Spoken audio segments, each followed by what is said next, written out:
এই 38-40 জন যারা গ্রেপ্তার হয়েছে মনে হয় যেন ম্যাক্সিমাম মুসলমান, আমার মনে হচ্ছে তাই। আচ্ছা, বামেরা তো ইন্ধন দিয়েছিল না, তাহলে বামেদের ধরাবে না নেতাদেরকে, যারা এই বোকা দুধেল গাইদের গরম খাইয়ে যা ছেড়ে দিলে যাদের মাথা পুরো গরম হয়ে যায়। হুমায়ুন কবির বলেছে মোল্লাদের একটুখানি বলে দিলে মাথা গরম হয়ে যায়।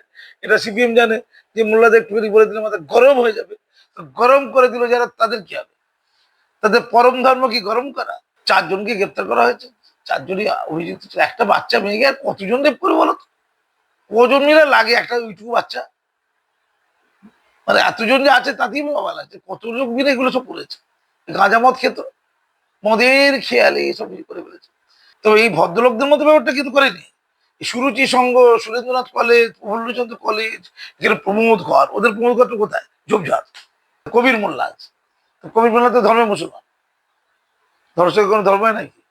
এ এক নোংরা পাগলা। সুভাষ মোল্লা তো বলেছে আমাকে ওরা মদ খেয়ে মাতাল হয়েছিল, ওরা বলছিল যে ওই একটা ভালো একটা মেয়ের তুলার, তো বাচ্চা মেয়ে পেয়েছে, ধুয়ে দিয়ে গেছে। এটা এইটা বিনিময়ে 10,000 টাকা পেয়েছে। এটা ন্যায় হয়েছে তো? সেটি দোষ ছিল না বলে মুখ্যমন্ত্রী বলছে, নিশ্চয়ই তাদের তথ্য আছে কিছু। এ তো আর আগেকার মুখ্যমন্ত্রী না কি তোমরা গেলে তোমাদের মাওবাদী, তোমাকে তো দেখলে মাওবাদী বলছি, একদম দেখতে তোমার মাওবাদীর মতো ঠিক বলে দিত তোমাকে। তারপরে কাউকে বলছে প্রেগনেন্ট ছিল, ছিল তো কি আছে, প্রেগনেন্ট থাকলে রেপ করে যাবে? উনি বলেছে প্রেগনেন্ট ছিল তো কি প্রেগনেন্ট রেপ করে দেবে? কি রে ভাই, প্রেগনেন্ট থাকলে রেপ করা যাবে, ক্লিয়ার। তারা বলছে চরিত্রহীন লোককে রেপ করতে পারে? এই যারা আমাদের পতিতালয় রয়েছে তাদেরকে রেপ করে যাবে? করা যাবে না। তা বলছে লেনদেন, লেনদেনের গন্ডগোল হলো, সেটা তো ঠিকঠাক নয়। লেনদেনও তো একটা অঙ্ক, পৃথিবীর আদিমত পেশায় লেনদেনের ব্যাপারটা আছে। তো যথোচিত অর্থ দান করতে হবে, তো লেনদেনের গন্ডগোলটা অপরাধ। আর কি বলে প্রত্যেকটা ধরছি আর কি। আর বলছে লাভ অ্যাফেয়ার বলছিলেন, আচ্ছা ভালোবাসা থাকলে ফিজিক্যাল সম্পর্ক করে দেবে? মানে ধরো কারোর সাথে লাভ অ্যাফেয়ার আছে, তাহলে লাভ অ্যাফেয়ার থাকলে জোর করে তার সাথে ফিজিক্যাল সম্পর্ক করবে? তাহলে ওটা বেআইনি কাজ। অর্থাৎ লাভ অ্যাফেয়ার থাকলেও জোর করে যদি কারোর সাথে শারীরিক সম্পর্ক করে, ভারতীয় দণ্ডবিধি অনুযায়ী তো জেল হবে, ফাঁসি হবে। আর ইসলামিক দণ্ডবিধি অনুযায়ী তাকে পাথর দিয়ে মেরে দেওয়া হবে। কি? একে রজম করা বলে। তো দিদি এসব করতেন দেয়। এখন এই শুভেন্দু অধিকারী কিন্তু এসব দরকার নেই। তিনি তার প্রশাসনকে দিয়ে জানতে পেরেছেন যে এই যে গণপিটুনির শিকার ইন্দ্রজিৎ, তার ডাইরেক্ট যোগ নেই। তো ন্যাচারাল তাকে মেরে দিয়েছে, 35 বছরের একটা অবিবাহিত ছেলে। তো তো সংসারের তো সে তো হাল ছিল, সেই জন্য ওর উপর দিয়ে বাবা মাকে 25 লক্ষ টাকা দিয়েছে, ওর বাড়িটা ভেঙে দিয়েছিল, বাড়িটা সারিয়ে দিয়েছে, আরো সব কিছু দিয়েছে। ধন্যবাদ, ভালো কাজ, এটাই তো হওয়া উচিত। একটা জনহিতকর সরকারের তো এটা কাজ, প্রত্যেক লোকের পাশে থাকা আছে পাশে। ধন্যবাদ। আমারও মনে হচ্ছে যেভাবে সব মুসলমান লোকগুলো একটা জড়ো হয়েছিল, এই 38-40 জন যারা গ্রেপ্তার হয়েছে মনে হয় যেন ম্যাক্সিমাম মুসলমান, আমার মনে হচ্ছে তাই। আচ্ছা, বামেরা তো ইন্ধন দিয়েছিল না, তাহলে বামেদের ধরাবে না নেতাদেরকে, যারা এই বোকা দুধেল গাইদের গরম খাইয়ে যা ছেড়ে দিলে যাদের মাথা পুরো গরম হয়ে যায়। হুমায়ুন কবির বলেছে মোল্লাদের একটুখানি বলে দিলে মাথা গরম হয়ে যায়। এটা সিপিএম জানে যে মোল্লাদের একটুখানি বলে দিলে মাথা গরম হয়ে যাবে। তো গরম করে দিল যারা, তাদের কি হবে? তাদের পরম ধর্ম কি গরম করা? যে যাদেরকে 40 জনকে গ্রেপ্তার করেছে তাদেরকে কে বলেছিল করতে?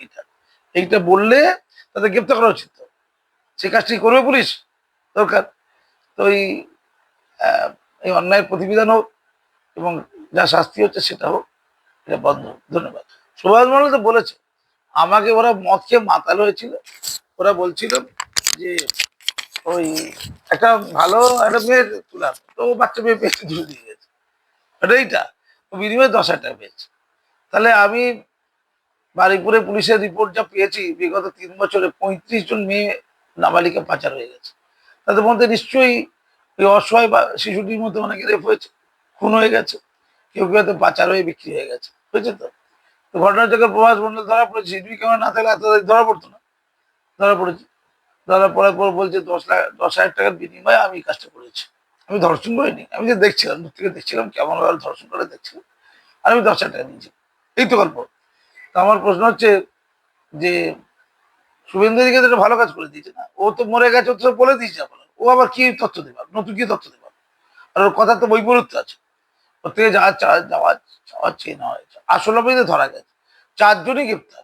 একজন এনকাউন্টারে যে মারা গেছে, সরি একজন যে গণবিরোধী মারা গেছে যুক্ত নয় বলছে, বাকি 4 জন তার মধ্যে মোল্লা আছে। তারপরে তো কবির মোল্লা আছে, তো কবির মোল্লা তো ধর্মে মুসলমান, ধর্ষকের কোনো ধর্মই নাকি? এ এক নোংরা পাগলা। আর যখন অবশ্যই হিন্দু মেয়েদেরকে যখন ধর্ষণ করা হয়েছিল, তো মুসলিম ওই মাতব্বর করে যায়নি কেন? আর সেখানে কি ধর্ম দেখে আন্দোলন হয় নাকি? ছি ছি ছি ছি, লজ্জা লজ্জা। ধন্যবাদ। রাজার প্রজা আছে, প্রজারা হয়ে করছে, আমি রাজা প্রজা ছিলি না। 4 জনকে গ্রেপ্তার করা হয়েছে, 4 জনই অভিযুক্ত ছিল। একটা বাচ্চা মেয়েকে আর কতজন রেপ করে বলো তো? কজন মিলে লাগে একটা ওইটুকু বাচ্চা? মানে এতজন যে আছে তাতেই মোবাইল আছে, কত লোক মিলে এগুলো সব করেছে। গাঁজা মদ খেত, মদের খেয়ালে এসব কিছু করে ফেলেছে। তো এই ভদ্রলোকদের মধ্যে ব্যাপারটা কিন্তু করেনি। এই সুরুচি সংঘ, সুরেন্দ্রনাথ কলেজ, প্রফুল্লচন্দ্র কলেজ, এখানে প্রমোদ ঘর, ওদের প্রমোদ ঘরটা কোথায়? ঝোপঝাড়, ওই স্টেশনের গায়ে ঝোপঝাড়, অথবা খালপাড়ের ধারে ঝোপঝাড়, ঝোপঝাড় থাকতে হবে কিন্তু। আর এদের প্রমোদ ঘর, এই প্রমোদ ঘর আছে, মদের বোতল পাওয়া যাবে না? মদের বোতল পাওয়া যাচ্ছে। আর মদের বোতল থাকলে কন্ডম পাওয়া যাবে না? পাওয়া গেছে। তো ওরা বেচারা কি করবে? ওরা ওদের মতো করেছে। কি করবে? ছোটখাটো বাচ্চা বাচ্চা পেয়ে তাকে খাদ্য বলে মনে করেছে, পিশাচ হয়ে গেছে মদ খেয়ে। এদের মদ খেয়ে কন্ডম লাগতে পারে, ওদের লাগবে না? ওরা তো মানুষ, লেগেছে। তাহলে ওদেরকে যখন আমরা শাস্তি দিচ্ছি, এদেরকে তো দেখা উচিত যে কারা এই প্রমোদ ঘরে ছিল, অনন্যার ঘরে কারা ছিল। অনন্যা তো একটা সুন্দরী কাউন্সিলর, তার ঘরে কারা ছিল? তার ওই অফিসে, অফিসটা আছে না, সামনে অফিসটা আছে, কারা ছিল? সুরির সঙ্গে অরূপ বিশ্বাস, অরূপ বিশ্বাসে কি করছিল? মহিলাগুলো কারা যাদের জন্য কন্ডম লাগছিল? তার কি অনায়াসে পাওয়া যায় পয়সা দিয়ে?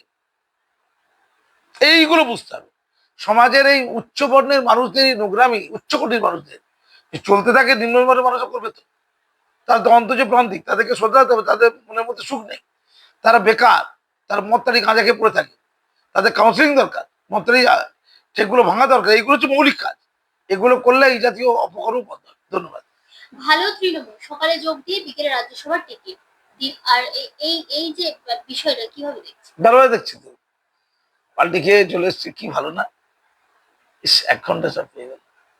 কিছু না, কিছু ভালো দেখছেন, পশ্চাতে জোরে একটা ধাক্কা দেবে, খাল পাড়া গিয়ে পড়ে যাবে কদিন পরে। এখন এদেরকে নিয়ে একটু ওই মজা ঠাট্টা করছে আর কি। লোকসভা রাজ্যসভায় বিলগুলো পাশ করাতে হবে, তাই আপাতত ঢোক গিলে নিয়েছে কি। এই তেতো শুধু তো খাওয়াতে খেতে হয় নাকি? ব্যতিক্রম। বিজেপি এটা পলিসি বলে আমার মনে হচ্ছে না। ওদের নিয়েছে ফর দ্য টাইমিং, ওরা মুরগি হয়েছে। কি হয়েছে? মুরগি হয়েছে। কদিন পরে ফেলে দেবে। আর ডিম টিম কেন মাছি? ডিম মালে লাগে না তো, লাগে না। ওই যখন মাছ মাছে লাগে, আমার ছেলে বলতো, যেই তেড়ে কিছু করতে লাগে নি, ছোটবেলায়। তোরা বলছে লাগেনি। আরে সনাতনী না এমন কেন? হিন্দু সনাতনী গুলো ডিম দিয়ে মারছে, গোবর দিয়ে মারছে, কাদা মধ্যে টমেটো মারছিল। টমেটোটা না দাম অনেক হয়ে গেছে, পচা ডিম মার, ডিমের দাম বেড়ে গেছে। তো মোল্লারা কিন্তু পাত্র মেরে দেবে, পাত্রবাজি এরকম করতে পারে, এগুলো বেআইনি কাজ। যে চুরি চামারি ডাকাতি করে তাকে ধরে লকা বেরো। ডিম মেরে কি হবে? ডিম নষ্ট হচ্ছে। এই ডিম কেন নষ্ট করছে? পচা ডিম নেই, ফালতু সব কথাবার্তা।